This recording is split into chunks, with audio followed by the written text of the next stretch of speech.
Annie Ernaux, O Lugar, um livro que me deixou assim, digerindo, com um nó na garganta, com aquela sensação de, nossa, eu não quero falar sobre isso, mas eu acho que eu preciso, né? Então essa dualidade, se você gosta de um livro que te mexa, que faça com que você pense, te cause esse incômodo, esse livro é incrível. Na verdade vai depender muito do momento que você vive, da sua própria história. Eu acho que livro de ficção a gente acaba caindo nesse lugar que é muito pessoal, ainda bem, não é mesmo? E hoje a gente vai falar sobre as crenças, sobre o sentimento de inadequação, e a gente também vai falar se a gente consegue romper com o nosso passado.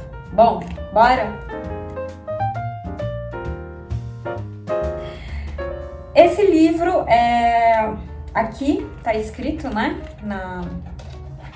eu esqueci o nome, na orelha. Na orelha do livro tá escrito que foi uma invenção praticamente de Annie Ernaux desse gênero de autoficção. Confesso que na faculdade não aprendi sobre esse gênero. Eu fiz uma matéria de introdução a estudos literários em 2018. Esse livro foi lançado agora em português em 2021, antes só tinha em francês. Ele foi lançado pela editora Fósforo, inclusive, foi um dos primeiros da editora, que é uma editora nova que está lançando vários livros incríveis. E eu não conhecia esse gênero literário de autoficção. Talvez eu já tivesse lido coisas, né, que estavam nesse gênero, mas é uma novidade o nome, né, a denominação. E a Annie Ernaux, ela tá viva e, enfim, eu acho que vale a pena a gente dá espaço para um novo gênero, para a gente ver se a gente gosta ou não. É um livro bem pequenininho, tem 70 páginas, na verdade ele termina na página de número 69. Então, se você não gostar, pelo menos você deu a oportunidade. E como ele é pequenininho, você não vai perder muito tempo. Então, eu acho muito, muito, muito válido, né, testar. Então vamos lá falar sobre o nosso primeiro tópico, que é o tópico sobre crenças. Eu acho que esse livro, ele mexe muito com isso, né? Talvez você se depare, inclusive, com algumas crenças que você ouviu na sua infância, algumas crenças que você traz até hoje com você, por conta de ter ouvido lá. E eu achei muito interessante porque, apesar de ser um livro que foi escrito na França, de uma vivência lá em meados da Segunda Guerra Mundial, essas crenças, olha, eu as vejo bastante no Brasil. Eu acho que elas conversaram bastante com a minha história. Eu tenho, por parte de mãe, né, uma descendência italiana e espanhola. Meus bisavós vieram da Itália e da Espanha. Então, assim, não sei se por conta da proximidade, Itália, Espanha e França, não sei se isso acontece com todo mundo, então eu tô trazendo um pouco da minha vivência, mas eu acho que são coisas que a gente nota ainda bastante nos brasileiros. Eu vou dar uma lidinha aqui em algumas crenças, para você ter uma ideia do que eu tô falando. Aprender a estar sempre feliz com o destino que temos. A coisa mais linda do mundo é a caridade do pobre. Uma família unida pelo afeto possui a maior das riquezas. A maior felicidade de ser rico é poder aliviar a miséria alheia. Gente, olha, a gente poderia fazer um vídeo enorme só conversando sobre essas crenças aqui, sobre as questões culturais, sociais, biológicas, né, da neurociência, psicológica, filosófica, só debatendo isso daqui. Então eu vou passar rapidinho por isso, né, porque a intenção aqui é falar do livro, mas, gente, se você não viu nenhuma dessas crenças na sua vida ou com alguém próximo de você, parabéns, porque olha, as pessoas mais próximas de mim e na minha vivência, eu vi muito, muito, muito dessas crenças, né? E eu acho que elas conversam muito também com a religião, a matriz religiosa cristã que a gente tem muito no Brasil. Então elas conversam muito com partes da Bíblia, com mandamentos, e talvez também por isso ela esteja tão viva no Brasil. Mas eu quero falar de crença trazendo um ponto aqui para você pensar. A gente acha que nós somos seres super racionais. Imagina, eu só acredito naquilo que de fato eu acredito. Eu tenho plena consciência da racionalidade de tudo que eu acredito. Só que não, né? As nossas crenças, elas são formadas por questões emocionais e sentimentais. E a gente faz o trabalho inverso daquele que a gente acha que a gente faz. Então, antes da gente conseguir racionalizar, a gente cria uma crença. Essa crença vai estar atada às nossas emoções, aos nossos sentimentos. Depois, a gente começa a racionalizar para justificar a nossa crença. Então, a racionalização, ela vem posterior a essa criação dessa crença, né? Essa identificação, muitas vezes, com essa crença. E por isso que é tão importante a gente trazer o pensamento crítico para as nossas crenças. Porque a gente precisa racionalizar mais, a ponto da gente tentar se afastar emocionalmente dessas crenças, observando, né, a nossa história, observando as nossas influências sociais. Esse caminho ajuda a gente a se afastar, para a gente de fato racionalizar e de fato perceber se essa crença é uma crença que facilita a nossa vida, se essa crença é uma crença que a gente de fato acredita, ou se simplesmente um dia ela aconteceu e você tá aí justificando, achando que você tá super racional, não é mesmo? Quando na verdade você tá sendo levada pela emoção. E gente, eu quero deixar uma coisa muito clara aqui.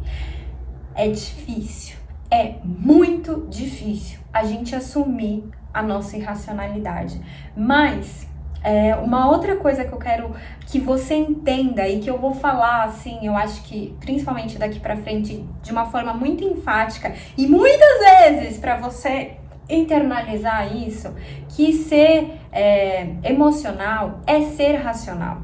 Quando a gente entende e aceita que nós somos seres emocionais, a gente acaba ficando mais racional, porque tá dentro da nossa cabecinha, tá no nosso cérebro que a gente seja emocional, não adianta. A gente não é computador, não é máquina, né? Então, quando a gente aceita que nós somos influenciados sim pelas nossas emoções, no final a gente acaba se tornando muito mais racional, né? A gente pode olhar para aquilo até com um pouco mais de controle. Não gosto muito dessa palavra, mas assim, aprendendo a lidar melhor com aquilo, certo? Então, vamos dar uma repensada, vamos baixar um pouquinho a guarda. Eu sei que é difícil assumir isso, mas sim, somos seres emocionais e quanto mais a gente aceita a nossa emoção, mais racional somos. Tá certo? Então vamos lá para o nosso segundo tópico. E o nosso segundo tópico, ele tem a ver com o sentimento de inadequação. E a gente vai vendo esse sentimento de inadequação acontecendo aqui. Muitas vezes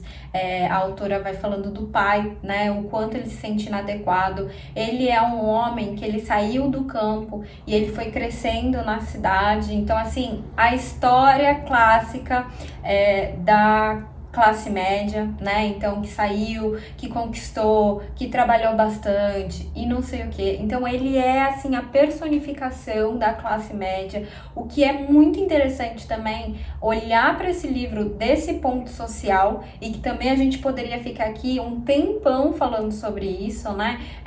Falando do posicionamento político dele, falando de como ele tentava se afastar desse passado, né? E como a questão da própria sociedade, como a sociedade foi se estruturando naquela cidade, dessas pessoas que vieram do campo, né? E que queriam esquecer esse passado, porque esse passado é como se ele não fosse bonito.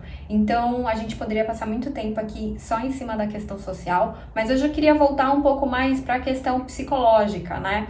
Para a questão irracional. Então, é muito interessante a gente observar, por exemplo, ele não queria ser lembrado como uma pessoa que não fala bem e tal, que tem alguns resquícios do passado, tanto que ele aprendeu a falar francês muito bem, né? Assim, ele não tem mais o dialeto anterior que ele falava, ele também fala pouco com pessoas que ele não conhece para ele não errar,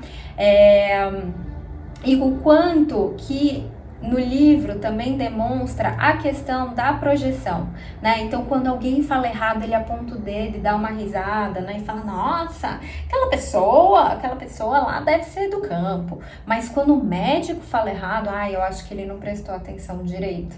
Então, como a gente vai criando as justificativas, né? De novo, pra gente suportar as nossas decisões emocionais, né? Então, assim, a premissa ali mudava. Então, se era o médico que falava, talvez ele tenha só cometido um deslize. Se não era alguém que ele tinha como uma grande pessoa, porque essa pessoa veio do campo. E aí a gente aponta, fala mal, né? Então é muito interessante a gente perceber, né, como a gente vai fazendo essas projeções e o tempo todo, muitas vezes sem que a gente note, a gente está colocando as nossas dores para fora, né? Uma outra coisa interessante que vem desse sentimento de inadequação e essa vontade de sentir pertencente é a frase, o que vão pensar da gente? Eu acho essa frase incrível, eu ouvi muito na minha infância, o que vão pensar da gente? E eu pensava, pense o que quiser, pensa, o que eu vou fazer com o pensamento do outro? Não controlo, né?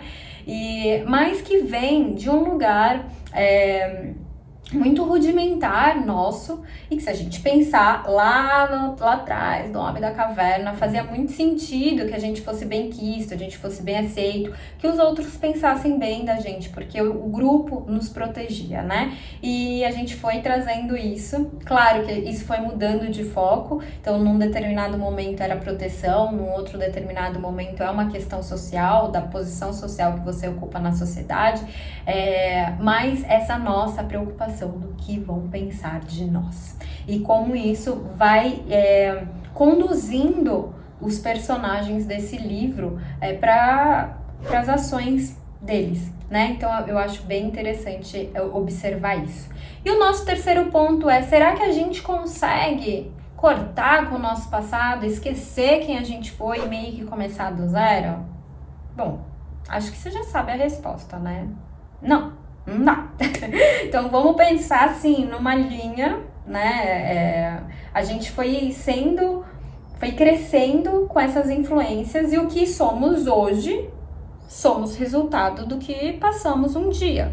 Se a gente tivesse ido pelo caminho A ao invés do caminho B, seríamos pessoas diferentes, né? Com influências diferentes. Talvez coisas muito sutis que a gente nem percebesse, mas ainda seríamos, né? Porque teríamos tido outras vivências, outras influências, outros convívios e, portanto, seríamos outras pessoas. Então, quando a gente tem essa ideia de que a gente vai poder cortar com o nosso passado, ou que o nosso passado nos condena, ou que o nosso passado é feio, que ele não nos coloca no lugar em que a gente gostaria de estar hoje, é importante a gente também lembrar que é justamente esse passado que nos trouxe para esse lugar que estamos hoje. Então existe essa relação, né, de causa e efeito. Se o meu passado tivesse sido diferente, existe uma grande possibilidade de eu estar num lugar diferente. Amanda, mas eu poderia estar no lugar que estou hoje?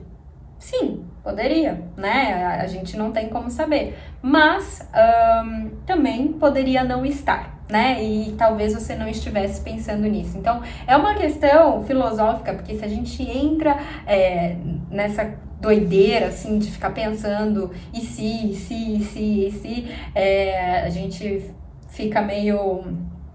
A gente começa a distorcer muitas coisas, a gente, enfim, pensa demais, né? Mas é impossível a gente cortar com quem a gente já foi. Todas as informações, elas vão estar guardadas numa caixinha aqui no nosso cérebro, bem pequenininha, né? Dentro do nosso inconsciente, e de uma maneira ou de outra, elas vão estar presentes na nossa vida. E aí cabe a gente aceitar isso, e a partir do momento que a gente aceita, a gente pode lidar, seja na terapia, seja num trabalho de desenvolvimento pessoal, seja com um analista, a gente pode, né? Ou a gente pode falar, não, imagina, nem lembro, não quero falar sobre isso, que também é um movimento natural, porque a gente não gosta de entrar em contato com as nossas dores, mas lembrando que essas coisas, com certeza, estarão influenciando o nosso presente, né? As nossas escolhas de hoje.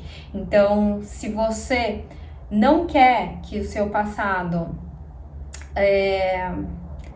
esteja no comando das suas escolhas de hoje, é muito interessante que você faça um trabalho, né? Que você volte lá atrás para buscar essas coisas, um trabalho terapêutico, enfim, de desenvolvimento pessoal, que vá te ajudar e que vá trazer, né, luz para essas coisas, para que você aprenda a lidar melhor com elas e que você possa fazer as suas escolhas dentro das possibilidades. Claro, a gente não vai ser leviana aqui, achar que a gente vai conseguir tirar todas as cascas da cebola e desvendar todo o nosso inconsciente, né? Mas dentro das possibilidades, fazer as escolhas que você realmente quer fazer hoje, com as suas preocupações de hoje, com os seus medos de hoje, e não com as questões do seu passado, sem que você tenha consciência disso, tá? Bom, como eu disse, né? Esse aqui é um livro que pode te tirar do eixo, né? Não é que vai depender muito da sua história, se você vai se vir aqui, se vai se encaixar, né? Sentir empatia pelos personagens ou não.